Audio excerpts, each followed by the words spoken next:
8h03 sur BFM Business et sur AMC Découverte. Notre invité ce matin, c'est Philippe Pascal. Bonjour, vous êtes le nouveau PDG du groupe ADP. Vous avez été nommé en février 2025 à la suite d'Augustin Romanet. Vous étiez dans le groupe depuis longtemps, depuis 2013. Vous étiez directeur financier d'ADP auparavant. On va parler de votre feuille de route, on va parler de trafic, mais quand même cette succession d'Augustin de Romanet, ça a pris du temps, ça a été postponé, c'était plus long que prévu.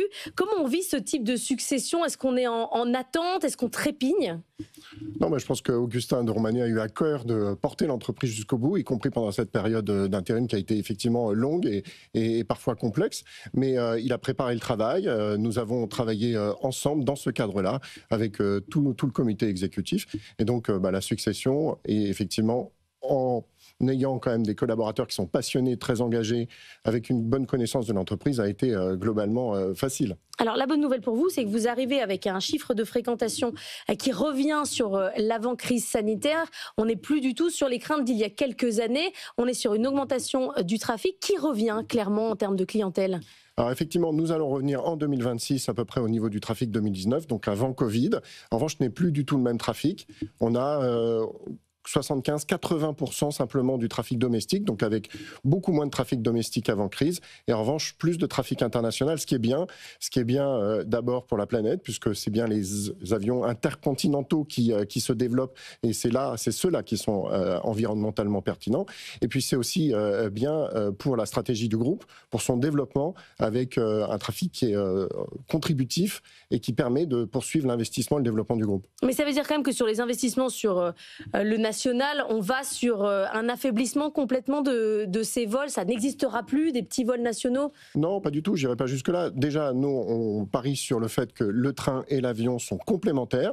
Donc, on cultive et on développe l'intermodalité. C'est vraiment au cœur de notre stratégie, que le train arrive dans les aéroports, que les transports en commun arrivent dans les aéroports, de telle manière à réduire la part de la voiture, réduire aussi les avions petits porteurs, moyens porteurs. Et puis, on en profite pour développer beaucoup de qualité, beaucoup d'expérience passager pour l'intercontinental, qui est quand même le cœur de la mission du transport aérien. Alors que le transport en commun arrive dans les aéroports, c'est une excellente nouvelle. On a vu la ligne 14 arriver à Orly. Vous estimez que ça, c'est un changement majeur, ou c'est en termes vraiment de flux, ou c'est juste une question de confort, mais que ça ne change pas grand-chose au choix de cet aéroport par rapport à un autre? Non, c'est un élément d'attractivité fort, c'est un élément de confort pour les passagers, c'est aussi un élément de confort pour les salariés.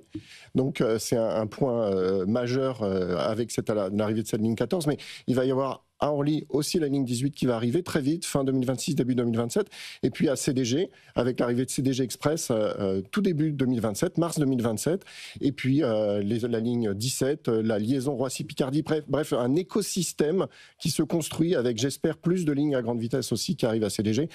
À CDG, aujourd'hui, dans la gare, il y a 15 millions de voyageurs. On sait que d'ici 10 ans, il pourrait y en avoir 45 millions, donc plus gros que Lyon par 2. Donc on est vraiment dans cette stratégie de complémentarité. Ceux qui ont pris la ligne 14 ces derniers temps disent que c'était vide. Est-ce qu'il est utilisé, ce métro? Non, déjà, la ligne 14 est très fréquentée et jusqu'à l'aéroport de Paris-Orly. Effectivement, elle est très capacitive pour faire face à des besoins de centre-ville, mais elle va jusqu'à l'aéroport maintenant. Elle a fait baisser le nombre de pourcentage de voitures qui arrivent. Ça, vous l'avez remarqué? Très significative, oui. De combien? De presque 10%. Donc on voit quand même que ça désature les autoroutes, ça désature surtout toute la voirie autour de l'aéroport. C'est une bonne chose pour les riverains, qui est aussi un élément qui est important pour nous, insérer l'aéroport dans les territoires. Le marché français, c'est 68% de votre chiffre d'affaires global, parce que vous avez évidemment d'autres aéroports dans l'ensemble du monde. Est-ce que vous avez peur des questions de taxes? Il y a eu la taxe sur les billets d'avion qui a été changée 2 fois ces derniers temps. On cherche de l'argent partout. Il y a Ryanair qui a annoncé qu'ils baissaient leur capacité en France. Alors ça ne vous concerne pas directement Ryanair, mais vous bossez avec d'autres compagnies low cost. Est-ce que vous craignez que certaines compagnies désertent la France? Alors, il y a une légitimité à contribuer au redressement budgétaire du pays, et c'est normal pour une entreprise, pour toutes les entreprises, mais à un moment donné, il y a un niveau de taxation qui effectivement peut être destructeur de valeur pour tout le pays, destructeur d'emplois aussi. Et là, on est arrivé à ce stade où il faut un moratoire sur la fiscalité du transport aérien. Juste aux bornes d'ADP, nos impôts ont augmenté de 300 millions d'euros, c'est-à-dire plus de 50 à 60%. Donc l'entreprise peut faire face conjoncturellement pour aider le redressement. En revanche, structurellement, si vraiment cette taxation devait être pérennisée, effectivement, il y aura un à-coup sur un secteur aérien qui est un secteur industriel clé pour la France. Imaginez, nous avons Airbus, Thales, Safran, Air France, Dassault, ADP. Donc c'est un secteur. Vous dites qu'il y a un niveau où on abîme en fait. Il y a un niveau où on abîme et on approche de ce niveau, voire on a déjà dépassé ce niveau pour certains segments. Sur la question de la clientèle européenne, parce que vous êtes un bon baromètre en fait de l'économie européenne, qu'est-ce que vous voyez en développement de clientèle? Vous voyez surtout des Américains, des Asiatiques qui voyagent et qui nous prennent pour un hub, ou vous voyez des Européens qui bougent? On est sur quand même un contexte de croissance assez molle. Alors, le trafic européen, il croît globalement à la hauteur du PIB de l'Europe, donc qui est à peu près l'équivalent d'un pays mature. Le trafic le plus dynamique pour nous, comme on l'a dit, c'est le trafic international, le trafic nord-américain, clairement, les États-Unis, mais aussi le Canada, le trafic d'Amérique du Sud, le trafic africain, le trafic de Middle East, Moyen-Orient. Donc on est quand même sur une dynamique de trafic international, intercontinental qui est important et qui, encore une fois, témoigne d'une demande, d'un envie de voyager qui est très fort et qui est aussi le fait des jeunes. Et vous bénéficiez, dans ce cas, vous parliez des Nord-Américains, d'un euro qui est fort. On parlait ce matin de records avec la baisse du dollar. On est sur des records de 4 ans. Ça, c'est plutôt positif pour l'arrivée d'Américains. Alors c'est positif pour l'arrivée des Américains, c'est pas forcément positif pour nous dans l'absolu, mais oui. À ce stade on résiste compte tenu de la bonne dynamique de trafic et de cette envie du voyage qui monte, qui augmente. Sur les autres aéroports mondiaux, en Inde, vous êtes toujours sur des niveaux inférieurs. La catastrophe aérienne qui a eu lieu a toujours un impact.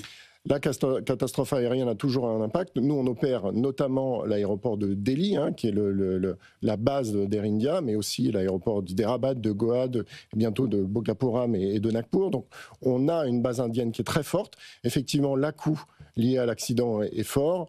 Les compagnies aériennes se mettent en ordre en Inde pour redresser cette situation, s'armer, mieux maintenir leurs avions. Donc, on est dans une dynamique aussi qui est positive. Le trafic reste dynamique en Inde. On voit des compagnies aériennes qui s'associent, Air France, KLM, entre autres. Est-ce qu'il pourrait y avoir à nouveau un mouvement de consolidation dans les aéroports? Est-ce que vous avez des cibles européennes ou internationales? Alors, effectivement, il y a 2 grands groupes français qui ont un réseau aéroportuaire. Il y a Vinci Airport et le groupe ADP. Il y a aussi des groupes étrangers assez peu nombreux. Il y a le groupe Fraport. Il y a aussi le groupe AENA, Fraport en Allemagne, AENA en Espagne, voilà, qui sont en fait les 4 grands groupes mondiaux.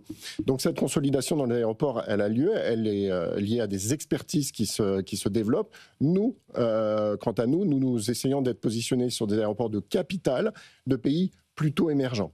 Voilà, c'est ça, c'est le positionnement du groupe ADP dans la mesure où c'est notre expertise d'opérer des aéroports de grande taille et de développer ces aéroports sous exploitation. L'expertise du groupe ADP est là. L'État a 60% de votre capital, on cherche de l'argent partout. On a parlé dernièrement dans les débats de revoir les participations de l'État. Est-ce que c'est important que l'État soit partout? Est-ce qu'on reparle autour de vous de privatisation? Est-ce que c'est un sujet qui revient? Alors déjà, ADP c'est une société anonyme cotée en bourse. L'État a 50,6%, 49,4% détenus par des actionnaires privés. Donc, à ma connaissance, il n'est pas prévu que l'État descende du capital ou baisse sa participation, dans la mesure où le groupe ADP est lui aussi contributif par la taxation, comme on a pu le dire, mais aussi contributif par les dividendes qu'il va verser et qu'il continuera à verser si le secteur se développe encore et on a la potentialité et le projet pour se développer à l'avenir. C'est que ça vaut 6,5 milliards ce matin, rien que la participation de l'État, donc dans une quête ça vaut, oui, 6,5 milliards aujourd'hui pour la participation de l'État. Après, c'est un actif stratégique, vital pour le développement et l'attractivité du pays. Et c'est aussi un actif qui s'autofinance. Vous êtes plutôt contre, en fait. Augustin de Romanet a toujours été contre la privatisation. Non, je ne sais pas si on peut être pour ou contre quand on est à la tête du groupe ADP. On n'a pas le choix. Puisque voilà, c'est un choix qui appartient aux actionnaires. En revanche, comme on l'a toujours dit, l'objectif c'est de bien gérer l'entreprise, qu'elle soit publique ou qu'elle soit privée. Et oui, on arrive à faire la démonstration que l'entreprise peut se développer, investir seule, sans subvention publique. Le système s'autofinance alors qu'on a un actionnaire majoritaire qui est l'État. Merci.